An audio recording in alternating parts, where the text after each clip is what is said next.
मुंबईतल्या ताज lands end hotel बाहेर ठाकरेंच्या शिवसेनेकडून आंदोलन करण्यात आलं। कामगारांना कामावरनं काढून टाकण्याच्या धमक्या दिल्या गेल्या होत्या आणि त्यानंतर हॉटेल व्यवस्थापनाच्या अधिकाऱ्यांना धारेवर धरलं गेलं। हॉटेल बाहेर त्यामुळे काही काळ तणावाचं वातावरण होतं आणि याच संदर्भात हॉटेल बाहेरनं आमचे प्रतिनिधी स्वप्नील जाधव यांनी आढावा घेतलाय। पाहूया।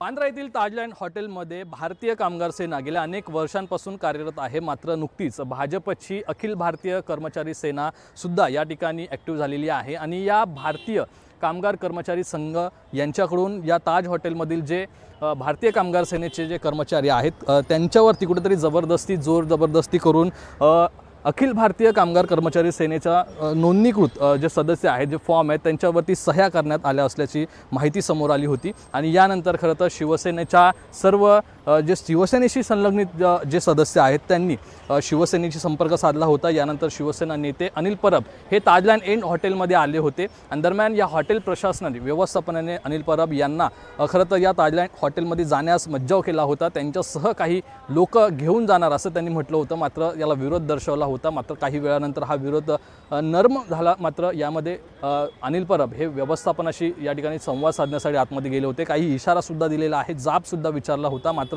जी अखिल भारतीय कर्मचारी सेना आहे यापुढे भारतीय कर्मचारी सेनेचे जे कर्मचारी असतील, कामगार असतील, स्टाफ असतील किंवा हॉटेलचे इतर स्टाफ असतील यांना कोणत्याही प्रकारे त्रास दिला जाऊ नये असं आश्वासन जे आहे ते व्यवस्थापनाकडून मागितलेलं आहे। खरं तर 2 दिवसांमध्ये याचं उत्तर व्यवस्थापन जे आहे ते अनिल परब असतील, अरविंद सावंत असतील, जे भारतीय कर्मचारी सेनेचे अध्यक्ष आहेत त्यांच्यापर्यंत हे उत्तर देणार आहेत। मात्र या उत्तरामध्ये नक्की काय म्हटलं जातं हे पाहणं महत्त्वाचं आहे। कॅमेरा पर्सन प्रतीक गुप्तासह स्वप्नील जाधव, लोकशाही मराठी।